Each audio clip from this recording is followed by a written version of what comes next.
Bonjour à toutes et à tous et bienvenue sur Ostéo TV, la première chaîne d'actualité en ostéopathie. Pour ce 19e numéro d'Ostéomag, nous recevons aujourd'hui deux ostéopathes au cursus original, Clara Moine et Hugo Sade. Puis nous retrouverons Pierrick pour la rubrique Ce qu'on ne vous dit pas, consacrée aux débouchés en ostéopathie. Clara et Hugo, bonjour. Bonjour. Alors vous êtes tous les deux diplômés d'ostéobio depuis maintenant 1 an et demi.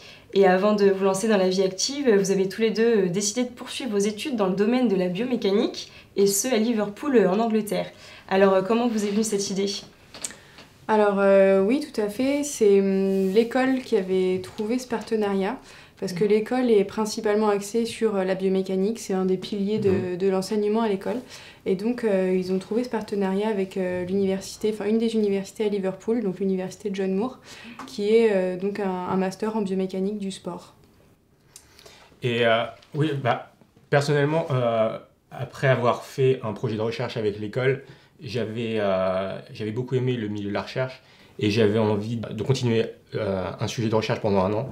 Et donc l'école de biomécanique à John Moore, qui est très réputée, m'a permis de continuer. Donc on peut dire que c'est la biomécanique qui a permis de développer ce partenariat entre Ostéobio et l'université de John Moore. C'est parce que Ostéobio a sa base de l'enseignement qui est la biomécanique que l'université de John Moore a accepté que nous puissions entrer directement en master sans avoir fait de licence auprès d'une université avant. Et du coup, est-ce que vous pouvez nous expliquer un peu ce qu'est la biomécanique justement ? Alors, ce qu'est la biomécanique, il y a énormément de façons de l'expliquer et de façons de l'appliquer, surtout. Donc, à Ostéobio, c'est vraiment, on l'applique aux patients principalement. Donc, d'abord à la personne humaine pour apprendre sa façon de bouger dans la vie de tous les jours, de façon de bouger quand elle n'est pas malade. Et ensuite, on l'applique donc au patient une fois qu'il a acquis donc une pathologie. Et donc là, on apprend à comprendre son patient avec la biomécanique. À Ostéobio, en ostéopathie, on utilise la biomécanique donc vraiment pour raisonner autour du patient. Donc c'est vraiment un des outils qu'on utilise pour prendre en charge les patients, alors que dans un laboratoire de biomécanique, la biomécanique va être le diagnostic, en particulier pour tout ce qui est facteur de risque, de blessures, par exemple, pour le sport. Ce qu'on va essayer de trouver, c'est une mesure, en fait. Il n'y a pas de notion de douleur. Par contre, j'ai lu dans un article que John Moore était l'une des plus grosses universités du Royaume-Uni. Est-ce que vous pouvez m'en dire un peu plus à ce sujet ? Alors effectivement, c'est une énorme université. Et, plus de 20 000 étudiants, je pense. Voilà, d'accord, en effet. Donc il y a beaucoup de sujets d'études. Il n'y a pas du tout uniquement que la biomécanique ou même que les sciences du sport. Par contre, il y a 2 types d'universités en fait en Angleterre et aux États-Unis. Il y a ce qui s'appelle les Red Bricks et il y a les nouvelles universités. Donc les Red Bricks, en fait, c'est des universités qui sont connues dans le monde entier où juste le nom évoque la grandeur de l'université, Harvard par exemple. Et il y a les nouvelles universités qui, elles, en fait, pour pouvoir attirer des étudiants au sein de l'université, développent un sujet et développent un secteur privilégié dans lequel ils vont investir beaucoup, notamment d'argent et de temps. Et donc, à John Moore, ce qui est génial, c'est que c'était justement les sciences du sport en général, donc aussi bien la physiologie que la biomécanique, que la psychologie du sport. Et donc, on avait un département avec un bâtiment entier dédié à la biomécanique du sport. Par rapport, par contre, à votre cursus à Ostéobio, comment s'est faite l'intégration de ce master ? Y a-t-il eu un coup de pouce de l'école pour le montage du dossier ? D'ailleurs, est-ce qu'en anglais, est-ce qu'il fallait un niveau particulier ?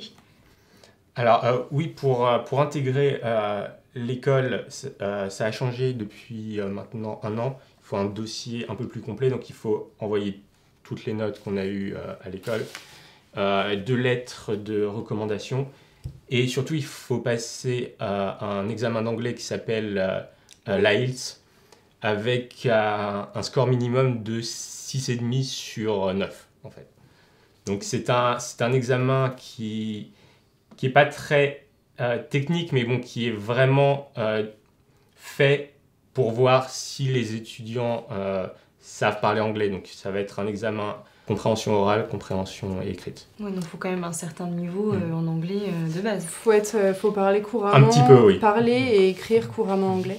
Et c'est vrai que moi je suis partie en Angleterre donc 1 an avant Hugo et moi l'école avait fait énormément de démarches puisque l'école avait trouvé ce partenariat et donc en fait c'est l'école qui m'avait envoyé au sein de John Moore et John Moore avait accepté ma candidature juste sur demande. Donc moi j'avais uniquement à passer l'IELTS et donc il fallait avoir un score assez élevé pour pouvoir prétendre à suivre un cours entier en anglais et un master notamment. Et qu'est-ce que vous avez étudié durant cette année ? Alors du coup, le master se divise en 2 semestres et demi, on va dire. Il y a un premier semestre où il y a 3 matières, un deuxième semestre où il y a 3 matières, et en fait le et demi parce que oui, on a l'été pour rédiger notre mémoire et faire donc c'est un mémoire de recherche, donc faire aussi toutes les expérimentations. Donc dans le premier semestre, on avait donc 3 matières qui étaient statistiques. Donc en fait, c'est aussi apprendre à avoir un esprit critique face à tous les articles, donc savoir et lire les statistiques et reconnaître les biais au sein des articles publiés. Il y avait donc une deuxième matière qui était donc l'entraînement technique, et là ça nous apprend à utiliser tous les outils de la biomécanique, notamment plateforme de force, caméra en 2 dimensions d'abord, puis ensuite un set entier de caméras en 3 dimensions. Donc il y avait aussi les accéléromètres, il y avait aussi l'échographie par exemple, enfin tout un set d'outils de la biomécanique. Et donc la troisième matière étudiée, c'était l'étude de la démarche, donc aussi bien d'abord physiologique et ensuite pathologique. Donc ça c'était pour le premier semestre. Alors, en fait, la façon dont est organisée toute l'année, c'est que vraiment, c'est fait pour apprendre aux élèves à créer un article scientifique. Donc, ça démarre très doucement avec des problèmes qui vont être plus techniques, liés à l'utilisation des caméras. Mais à chaque fois, on va devoir regarder dans la littérature, trouver des articles et créer une question de recherche, entre guillemets, même si c'est une question de recherche technique, et ensuite pouvoir effectuer les mesures et produire un rapport qui ressemble à un article scientifique. Mais qu'est-ce que vous mesuriez réellement avec ces outils comment vous pouvez vous en servir en fait ? Principalement, ce qui est utilisé en biomécanique, c'est 2 systèmes qui s'appellent soit Viken, soit Qualisys. Et ça, c'est quelque chose qui est en général assez connu parce que c'est ce qui est utilisé dans les jeux vidéo et dans les films pour reconstruire un acteur en 3D en fait. Donc nous, on utilise les mêmes systèmes avec beaucoup moins de caméras, mais on les utilise pour prendre des mesures. Donc des mesures d'angle, de moment et d'accélération des articulations. Et donc ça, on va l'utiliser pour tout ce qui est facteur de risque pour des blessures, par exemple. En fait, on pourrait imaginer son utilité dans la pratique du sportif de façon prédictive, si je puis dire. Tout à fait, c'est un des débouchés d'ailleurs de ce master. Certains étudiants intègrent ensuite une équipe sportive de haut niveau, notamment des équipes nationales, et elles font des mesures pour améliorer le geste sportif et surtout diminuer toutes les blessures parce que ça coûte très cher, notamment aux fédérations d'ensuite financer les sportifs blessés. Donc le but c'est de pouvoir avoir un meilleur niveau et puis garder ce niveau-là plus longtemps. Et je sais que vous avez également eu la chance d'assister à des analyses au sein de l'hôpital Alder Eyes. Alors en quoi cela consistait-il exactement ? Alder Eyes, c'est un hôpital pour enfants. L'analyse biomécanique en milieu hospitalier est principalement utilisée pour tout ce qui est analyse de la marche.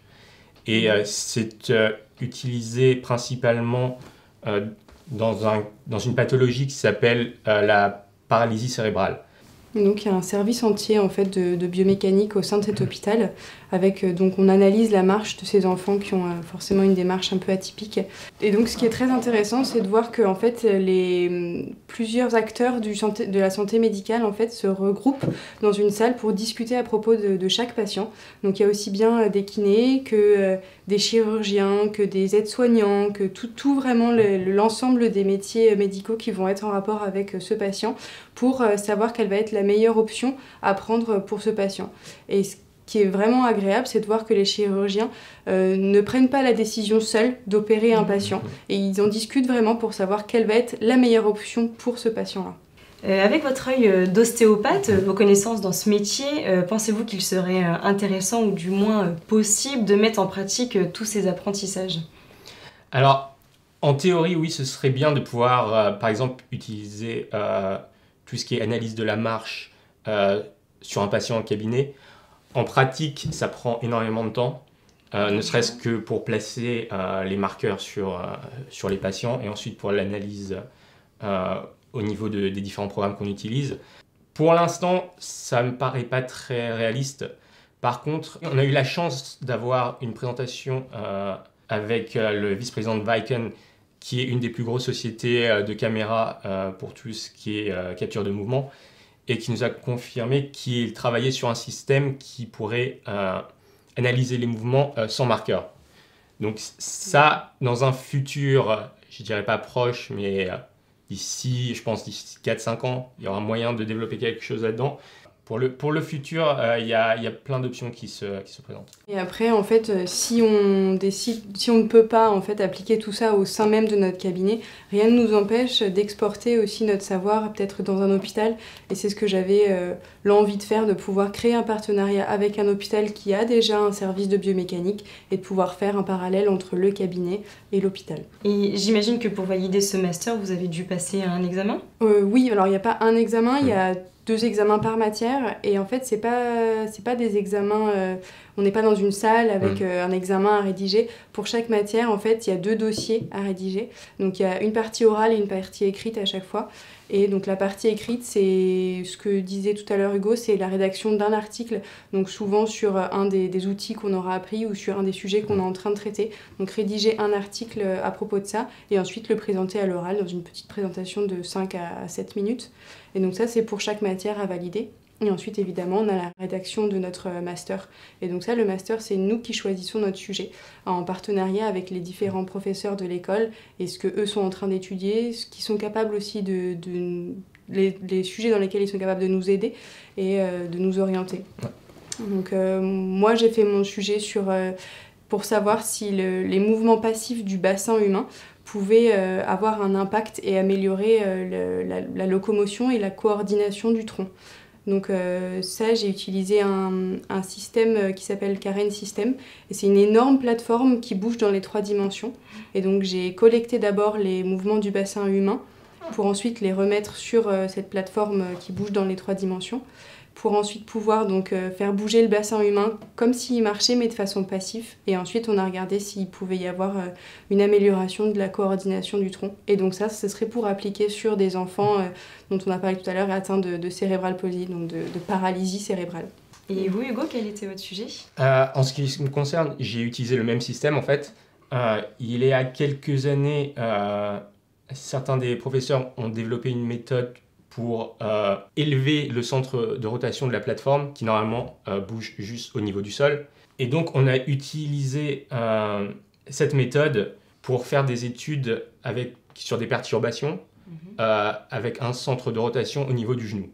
J'ai essayé de mettre ça en parallèle avec les facteurs de risque de blessure du ligament croisé antérieur, principalement sur les blessures sans contact, puisque ce sont celles qu'on pense pouvoir éviter, et c'est la majorité des blessures.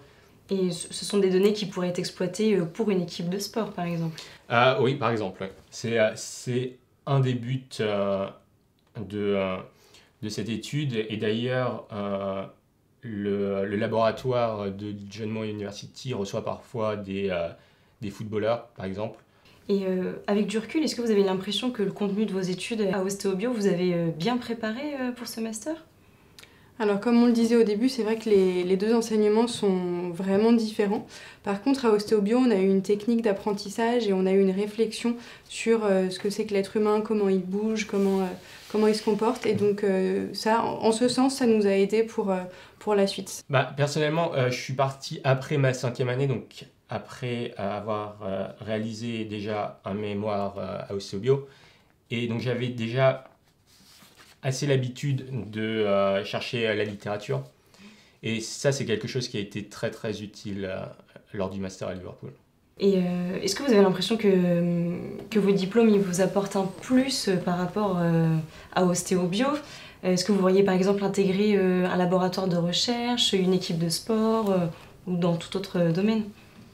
Oui, c'est ce que je vous disais à un moment, c'est que j'aimerais bien pouvoir créer une collaboration entre mon cabinet d'ostéopathie et puis un hôpital avec un secteur de biomécanique. Et de toute façon, en règle générale, je pense que le fait d'avoir eu accès à autant d'articles, d'avoir été poussé dans la recherche, ça nous a vraiment aidé à continuer à se former, à apprendre, à connaître ce qui se fait dans la vie actuelle des sciences en règle générale.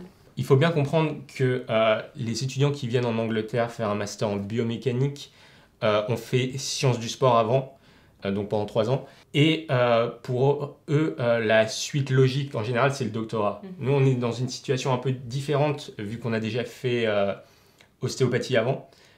Donc, la perspective du doctorat, en tout cas à temps plein, puisque un doctorat à temps plein, c'est 3 ou 4 ans, personnellement, ne m'attire pas tellement.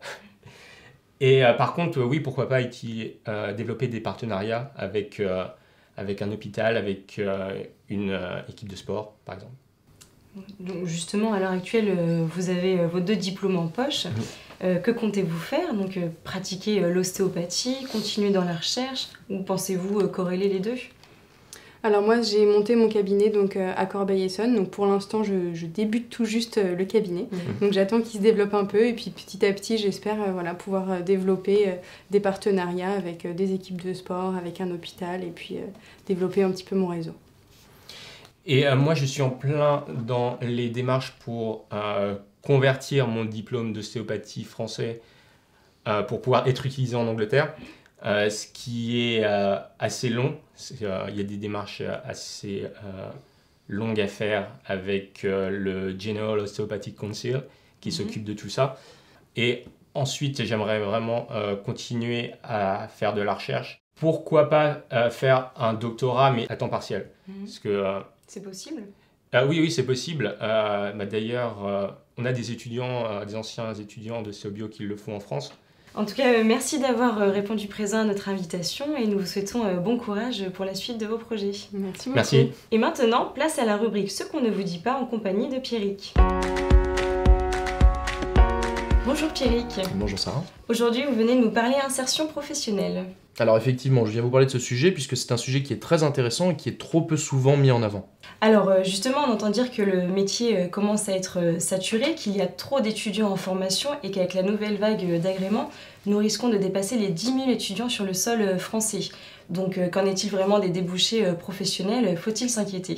Alors c'est une question à laquelle il est difficile de répondre, tout simplement puisque d'un côté, nous avons les syndicats qui nous annoncent qu'après une forte augmentation, la démographie des ostéopathes a tendance à se stabiliser, et puis d'un autre côté, nous n'avons jamais eu un nombre aussi important d'étudiants et de places disponibles dans les écoles. Et comme les syndicats ne représentent en vérité qu'une faible proportion des ostéopathes présents sur le terrain, en fait, pour avoir des données concrètes, il faudrait que les écoles se mettent à réaliser des études bien précises sur l'insertion de leurs diplômés. Mais d'ailleurs, il me semble qu'il s'agit d'un des critères d'agrément présents dans les nouveaux textes de loi. Oui, mais les textes ne sont pas assez précis. En fait, les écoles ont l'obligation de publier des informations sur l'insertion professionnelle de leurs diplômés à 18 et 30 mois.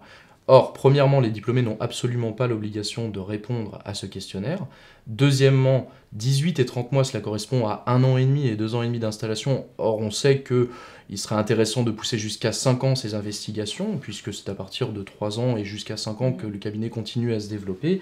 Et troisièmement, il faudrait un questionnaire très précis, avec des questions concrètes, et peut-être même le même questionnaire pour toutes les écoles. Savoir quel est le type de travail réalisé en cabinet, quelles sont les manipulations effectuées, quels sont les motifs de consultation rencontrés, mais aussi savoir si le professionnel travaille en pluriprofessionnel justement avec d'autres acteurs de santé, ou s'il travaille seul dans son cabinet.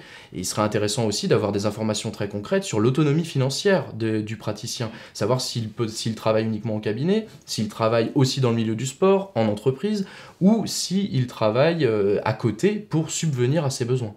Et du coup, si je peux me permettre un appel, ou même un double appel, j'ai envie de dire aux diplômés, répondez aux questionnaires de vos écoles, c'est très important, puisque sans vous, on n'aura pas des informations concrètes, et j'ai envie de dire aux directeurs d'école, faites le travail à fond, puisqu'encore une fois, c'est grâce à vous qu'on pourra avoir toutes les informations nous permettant de répondre à cette question, qu'en est-il de l'insertion professionnelle en France ? Mais Pierrick, est-il possible que certaines écoles ne communiquent pas ces chiffres parce que la profession est déjà saturée, confère notamment la faiblesse des revenus des ostéopathes mise en évidence par le ROF en 2015 ? Alors en fait, on ne connaît pas vraiment l'origine de ces chiffres. Peut-être est-ce lié à l'âge, à la maturité du praticien sortant, peut-être est-ce tout simplement lié à la formation, au lieu d'installation, mais aussi à l'étude de marché qui a été réalisée. On n'en sait rien et on ne peut, je pense, pas vraiment dire que la faiblesse des revenus que des jeunes ostéopathes, jeunes diplômés, soit vraiment lié au nombre d'ostéopathes qui existent aujourd'hui sur le terrain. D'ailleurs, le ROF le précise clairement dans son étude de 2015, il le dit, il ne parle pas encore de saturation. Pour qu'il y ait saturation, il faudrait vraiment que la démographie augmente en flèche et qu'aucun autre paramètre n'augmente. Alors que là, aujourd'hui, la démographie a augmenté, mais elle stagne. Alors on verra ce que ça donnera dans les années à venir. Mais en tout cas, ce qui est certain, c'est que la demande augmente aussi et elle explose. Donc on ne peut pas encore parler de saturation. Et puis, force est de constater aujourd'hui que certaines écoles montre l'exemple justement en publiant un certain nombre de données qui, lorsqu'elles sont vraiment détaillées, peuvent être exploitables. D'accord, mais est-ce que vous avez des exemples justement ? Bien sûr, et aujourd'hui le COE joue le rôle de premier de la classe à ce petit jeu, puisque celui-ci sur son site nous publie une étude très intéressante datant de 2013 qui va montrer l'évolution des chiffres d'affaires des diplômés des 3 dernières années sur 3 ans. Donc c'est intéressant.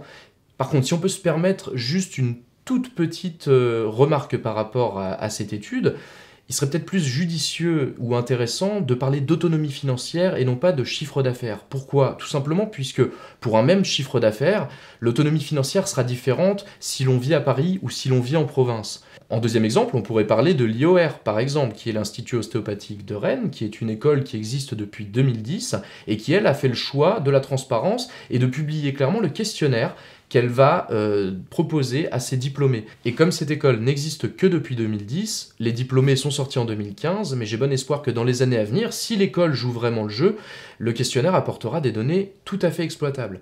Après, il y a d'autres écoles qui publient sur leur site des informations, mais qui ne détaillent pas la méthodologie. C'est notamment le cas d'Ostéobio, qui, à mon sens, vu l'étude réalisée tous les ans, pourrait développer toute la méthodologie sur son site, au lieu de le développer uniquement en journée portes ouvertes. Et enfin, il y a des écoles qui ne publient rien du tout, ce qui, à mon avis, est très dommage. Donc pour conclure, Pierrick, vous faites un appel à la responsabilisation des directeurs d'école, si je puis dire, de manière à ce que nous puissions, dans l'avenir, avoir une idée plus claire de l'insertion des jeunes ostéopathes en France. Oui, et d'ailleurs ça me paraît incontournable, puisque avec toutes ces données, on pourra avoir un maximum d'informations et comparer ces informations reçues des écoles avec les données du registre ostéopathe français. Bah écoutez Pierrick, merci, en espérant que votre appel soit entendu, Merci et à à vous. très bientôt pour une nouvelle rubrique. Ostéomag, c'est fini pour aujourd'hui, mais on se retrouve très vite pour un prochain numéro.